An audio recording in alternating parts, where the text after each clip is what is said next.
নমস্কাৰ এই মুহূৰ্তত আপোনালোকে চাইছে সাহিত্য টেকনলজি ইউটিউব চেনেল এই চেনেল ৰাজ্যৰ খবৰটোতে কেইবাটাও গুৰুত্বপূৰ্ণ খবৰ আপোনালোকলৈ আগবঢ়াইছে যিকেইটা খবৰ আপোনালোকে জনাটো অত্যন্ত দৰকাৰী আৰু এই খবৰকেইটা আপোনালোকে উপস্থাপন কৰাৰ আগতে আপোনালোকে যদি এই চেনেলটো নতুনকৈ আহিছে তেন্তে চেনেলটো প্লিজ ছাবস্ক্ৰাইব কৰি থব আৰু ভিডিঅ'টোত এটা লাইক কৰি উৎসাহিত কৰিব অতি গুৰুত্বপূৰ্ণ এটা ভয়ংকৰ বিগ ব্ৰেকিং নিউজ মুকলি হৈ আহিছে কিয়নো ইয়াত কৈছে যে 11 বজাৰ পিছত বিহু অনুষ্ঠান শেষ নকৰিলে কঠোৰ হ'ব অসম আৰক্ষী এক বৃহৎ ঘোষণা কৰিছে টুইটাৰ যোগে কিন্তু তাৰ লগত ইয়াত কৈছে যে কঠোৰ হ'ব অসম আৰক্ষী আৰু এক নিৰ্দেশ জাৰি কৰিছে যে নিশাৰ 11 বজাৰ ভিতৰতে বিহুৰ অনুষ্ঠান সামৰিব লাগিব বিহু সমিতিসকলে আৰু অন্যথা কঠোৰ শাস্তিৰ সন্মুখীন হ'ব আয়োজক কমিটি আৰু এই কথা টুইটাৰ যোগে জনালে আৰক্ষীৰ শীৰ্ষ পৰ্যায়ৰ জিপি সিঙে আৰু অতি গুৰুত্বপূৰ্ণ কথাটো হৈছে যে সকলোকে কোভিড প্ৰট'কল মানি চলাৰ আহ্বান কৰিছে অসম আৰক্ষীৰ ফালৰ পৰা কিয়নো আজি আৰক্ষীৰ শীৰ্ষ নেতৃত্বই টুইট কৰি জনাইছে এই জিপি সিঙে এই কথা সন্ধিয়াৰ আনহাতে বহুতে ডাঙৰ ভয়ংকৰ বিগ ব্ৰেকিং নিউজ মুকলি হৈ আহিছে কিয়নো সমগ্ৰ ভাৰতবৰ্ষতে এতিয়া কৰোণাৰ ট্ৰাক সৃষ্টি কৰিছে তাৰ লগতে অসমত আৰু ভাৰততে এতিয়া বহুত ঠাইত লকডাউন ঘোষণা কৰিছে আৰু এই লকডাউনৰ ভয়ত পলাইছে হাজাৰ হাজাৰ লোক আৰু অসমৰ গুৱাহাটী নিয়োজিত তাৰ লগতে গুজৰাটৰ পৰা পলায়ন কৰিছে হাজাৰ হাজাৰ লোকৰ চৰকাৰে এফালৰ পৰা লকডাউন জাৰি কৰিছে আৰু এই লকডাউনৰ ভয়তে পলাইছে হাজাৰ হাজাৰ লোক আৰু এক বিশেষ খবৰ পোহৰলৈ আহিছে কিয়নো হাজাৰ হাজাৰ লোকে এৰিছে গুজৰাটৰ সৰুদ চহৰ কিয়নো কৈছে প্ৰতিদিনে 100ৰো অধিক বাছে সৌদৰ পৰা যাত্ৰা কৰিছে উত্তৰ প্ৰদেশ মধ্যপ্ৰদেশ সকলো ৰাজ্যলৈ আৰু যিসকল শ্ৰমিকে বাহিৰত নিয়োজিত হৈছিল সকলোৱে গুজৰাটৰ এৰি শ্ৰমিকসকল আৰম্ভ কৰিছে নিজ নিজ ঘৰলৈ যাবলৈ ইতিমধ্যে সাজু হৈছে আৰু হাজাৰ হাজাৰ পৰিয়াল শ্ৰমিক আৰু পৰিয়াল পুনৰ ঘৰলৈ উভতি গৈছে আৰু নিজৰ নিজৰ গাঁৱলৈ উভতি আহিছে কিয়নো সকলো ৰাজ্যসমূহৰ চৰকাৰে ইতিমধ্যে লকডাউন ঘোষণা কৰিছে আৰু এই লকডাউনৰ ভয়তে পলাইছে হাজাৰ হাজাৰ সন্ধিয়াৰ পাছতো এই মুহূৰ্তত আনহাতে বহুতে ডাঙৰ ভয়ংকৰ খবৰ এটা পোহৰলৈ আহিছে কিয়নো সমগ্ৰ দেশতে এতিয়া কৰোণাৰ ট্ৰাক সৃষ্টি কৰিছে তাৰ লগতে অসমতো ভয়াৱহ ৰূপ ধাৰণ কৰিছে কৰোণাই তাৰ লগতে কৈছে শুকুৰবাৰে ৰাজ্যত কৰোণাৰ আক্ৰান্ত 573গৰাকী আৰু তাৰে 4জনৰ মৃত্যুৰ ঘটনা পোহৰলৈ আহিছে কৰোণা সংক্ৰমণৰ গতিয়ে নাম লোৱাই নাই থমকি ৰোৱাৰ কিয়নো অতি গুৰুত্বপূৰ্ণ কথাটো হৈছে যে অসমত দিনক দিনে বৃদ্ধি পাইছে কৰোণাৰ দ্বিতীয় লহৰ সংক্ৰমণে ভয়াৱহ ৰূপ ধাৰণ কৰিছে আৰু আজিৰ দিনতে অসমত আক্ৰান্ত হৈছে 573গৰাকী লোক আৰু তাৰে মৃত্যু 4গৰাকী সাৱটি ধৰিছে ইয়াৰে কেৱল কামৰূপ মহানগৰ জিলাতে সৰ্বাধিক 245গৰাকী লোকৰ আক্ৰান্ত হৈছে এই ভাইৰাছত আৰু কামৰূপ গ্ৰাম্য জিলা 47গৰাকী নগাঁৱত 33গৰাকী শোণিতপুৰত আক্ৰান্ত হৈছে 30গৰাকী লোক আৰু ডিব্ৰুগড়ত আক্ৰান্ত হৈছে 25গৰাকী লোক আৰু কাৰ্বি আংলঙত 19গৰাকী লোক আক্ৰান্ত হৈছে আৰু অতি ভয়ংকৰ খবৰটো হৈছে যে শুকুৰবাৰে অসমত মুঠ সক্ৰিয় আক্ৰান্তৰ সংখ্যা হৈছে 4069গৰাকী কিন্তু উদ্বেগৰ বিষয়টো হৈছে অসমত পজিটিভিটিৰ হাৰ দিনক দিনে 3 দিন ধৰি 1ৰ ওপৰত বৃদ্ধি আছে আৰু শুকুৰবাৰে অসমত কৰোণা পৰীক্ষা কৰা হৈছিল 32421টা কেছ কিন্তু ইয়াৰ ভিতৰত 1.77% পোৱা গৈছে কৰোণাৰ পজিটিভ বুধবাৰে এই হাৰ আছিল 1.28% আৰু বৃহস্পতিবাৰে কোভিড পজিটিভ হাৰ আছিল বছৰটো সৰ্বাধিক 2.62% কিন্তু উল্লেখযোগ্য যে অসমৰ দেওবাৰে পজিটিভিটিৰ হাৰ আছিল 0.48%, সোমবাৰে পজিটিভিটিৰ হাৰ 0.57%। সেইদিনৰ ৰাজ্যত 1 লাখৰ অধিক কৰোণাৰ পৰীক্ষা কৰোৱা আজি সন্ধিয়াৰ আনহাতে বহুতে ডাঙৰ বিগ ব্ৰেকিং নিউজ এটা মুকলি হৈ আহিছে কিন্তু অৱশেষত মন্ত্ৰী ডক্টৰ হিমন্ত বিশ্ব শৰ্মাই টুইটাৰৰ যোগে সতৰ্কবাণী অৱলম্বন কৰিছে কিয়নো লকডাউনৰ সম্ভাৱনা আছে অসমত তাৰ লগতে কৈছে কোভিড সম্পৰ্কত হিমন্তই কৰিলে পুনৰ টুইট আৰু লগতে কৈছে কোভিড সম্পৰ্কত হিমন্তই কৰিছে পুনৰ টুইট কিয়নো কৈছে যে 1 জানুৱাৰীৰ পৰা হিমন্ত বিশ্ব শৰ্মাই কোনো ধৰণৰ টুইট কৰা নাছিল আৰু তাৰপিছত প্ৰথমবাৰৰ বাবে এই বছৰটোত টুইট কৰিছে আৰু ৰাজ্যত 573জন নতুনকৈ আক্ৰান্ত হৈছে কোভিডত লগতে ইয়াত কৈছে কামৰূপ মেট্ৰ'তে 245জন নতুন কোভিড পজিটিভ পোৱা গৈছে মাত্ৰ 24 ঘণ্টাতে আৰু সেই অনুসৰি পজিটিভিটি হাৰ হৈছে 1.77% কিয়নো 32421জনৰ পৰীক্ষা কৰা হৈছিল বিগত 24 ঘণ্টাত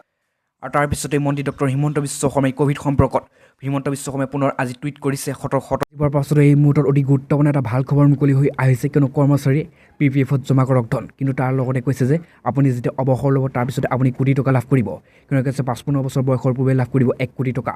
আৰু লগতে কৈছে যে যদি আপুনি ক্ষুদ্ৰ সঞ্চয় যদি কোটিপতি হ'ব বিচাৰিছে তেন্তে আপোনাৰ বাবে এটা ভাল খবৰ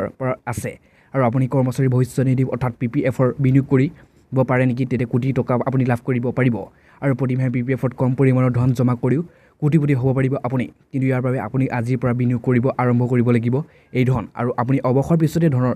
বাবে হাবাথুৰি খাবলগীয়া তেতিয়া সন্মুখীন নহয় তাৰ লগতে কৈছে যদি আপুনি আপোনাক জনোৱা মতে বিনিয়োগ কৰে তেন্তে আপুনি অৱসৰ পূৰ্বেই এই হৈ পৰিব কোটিপতি গতিকে জানক আপুনি কেনেকৈ আৰু কিমান পৰিমাণৰ বিনিয়োগ কৰিব লাগিব আৰু ইয়াৰ প্ৰথমতে কৈছে PPFত লাভ কৰিব 7.1% সুদ দীৰ্ঘম্যাদী বিনিয়োগৰ বাবে PPFৰ এক উত্তম বিকল্প হিচাপে বিবেচনা কৰা হয় যাতে য'ত আপুনি ভাল ৰিটাৰ্ণ আৰু লাভ কৰিব পাৰে ইয়াৰ লগতে বছৰি আপুনি 1.5 লাখ টকালৈকে বিনিয়োগ কৰিব পাৰে অৰ্থাৎ আপুনি প্ৰতিমাহে 12,500 টকা আৰু তাৰ লগতে ইয়াক 15,000 টকা বিনিয়োগ কৰা হয় যদি সেই অনুসৰি আপুনি 12,500 টকা বিনিয়োগ কৰি মুঠ মূল্য আৰু বছৰ আৰু লগতে পিছত 40,68,209 টকা লাভ কৰিব সেহেতু আপোনাৰ বাবে বহুতে ভাল খবৰ আপুনি অৱসৰ সময়ত এই ধনৰাশি লাভ কৰিব পাৰিব আৰু অৰ্থাৎ আপুনি বিনিয়োগ কৰা মুঠ 22.5 লাখ টকাৰ বাবে সুদ হৈছে 18 লাখ আৰু 18,209 টকা আৰু এইখিনিতে জানিবলগীয়া যে চৰকাৰে PPFৰ একাউণ্টত বাৰ্ষিক 7.1% সুদ পৰিশোধ কৰে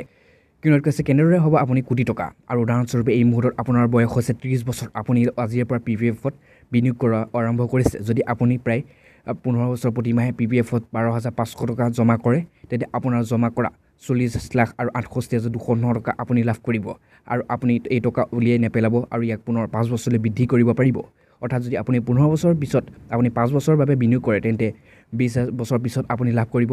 66 লাখ আৰু 58,258 টকা আৰু 20 বছৰ পিছত আপুনি পৰৱৰ্তী 5 বছৰ বিনিয়োগ কৰিলে 1,03,08,015 টকা আপুনি লাভ কৰিব কিন্তু লগতে কৈছে 7,500 টকা জমা কৰি কেনেকৈ কোটিপতি হ'ব আৰু আপুনি PPFৰ প্ৰতিমাহে 7,500 টকা জমা কৰি 55 বছৰ বয়সলৈ কোটিপতি হ'ব পাৰিব আৰু যেতিয়া আপুনি অৱসৰ ল'ব তেতিয়া আপুনি কোটি টকা আপুনি লাভ কৰিব পাৰিব কিন্তু ইয়াক আপুনি 25 বছৰৰ বাবে বিনিয়োগ কৰিব আৰম্ভ কৰিব লাগে আজি সন্ধিয়া ৰানতে বহুতে ডাঙৰ ব্ৰেকিং নিউজ এটা মুকলি হৈ আহিছে কিয়নো কৈছে কৰোনা সংক্ৰমণ ৰোধিবলৈ অৱশেষত 11 দিনীয়া লকডাউন ঘোষণা কৰিছে জিলাত কিয়নো এই মুহূৰ্তত অতি গুৰুত্বপূৰ্ণ এটা ব্ৰেকিং নিউজ কৰোনা সংক্ৰমণ ৰোধিবলৈ 11 দিনীয়া লকডাউন ঘোষণা কৰিছে এইখন জিলাত কৰোনা ভাইৰাছৰ সংক্ৰমণৰ দেশত ভয়াৱহ ৰূপ ধাৰণ কৰিছে ইয়াৰ বৰ্ধিত সংখ্যাৰ প্ৰতি লক্ষ্য ৰাখি ছত্তীশগড় বিজাপুৰ জিলাত 11 দিনৰ লকডাউন ঘোষণা কৰিছে জিলা উপায়ুক্ত ৰিতিশ আগৰৱালে এই সিদ্ধান্তৰ কথা ঘোষণা কৰি জিলাখনৰ কৰোনা সংক্ৰমণ ৰোধ কৰিবলৈ আৰু অন্য বিকল্প নাই বুলি ইতিমধ্যে সদৰি কৰিছে উপায়ুক্তগৰাকী জানিব দিয়া অনুসৰি জিলাখনৰ 16 এপ্ৰিলৰ পৰা 26 এপ্ৰিললৈ লকডাউন থাকিব এই সময়ছোৱাত কেৱল প্ৰয়োজনীয় সেৱা আৰু কাৰ্যকলাপবোৰে চলাচলৰ অনুমতি দিয়া হ'ব উল্লেখযোগ্য যে যোৱা 24 ঘণ্টাৰ প্ৰায় 2 লাখ লোক আক্ৰান্ত হৈছে এই কৰোনা ভাইৰাছত আৰু হাজাৰ হাজাৰ লোক আক্ৰান্ত হৈছে মৃত্যুমুখত পৰিছে আৰু সেই বিগত 24 ঘণ্টাত মুঠ সংক্ৰমণ হৈছে 1,99,569 গৰাকী মুঠ মৃতকৰ সংখ্যা আছে 1,037 গৰাকী আৰু আৰোগ্য লাভ কৰিছে মাত্ৰ 93,000 লোকেহে কিন্তু আনহাতে বহুতে ডাঙৰ ভয়ংকৰ খবৰ এটা পোহৰলৈ আহিছে কিয়নো কিছু অন্তিম 24 ঘণ্টাৰ ৰেকৰ্ড সংখ্যক ভংগ 1,340 জনৰ মৃত্যু আৰু ব্লেক ফ্ৰাইডেত ঘৰতে বন্দী হ'ল 57% ভাৰতীয়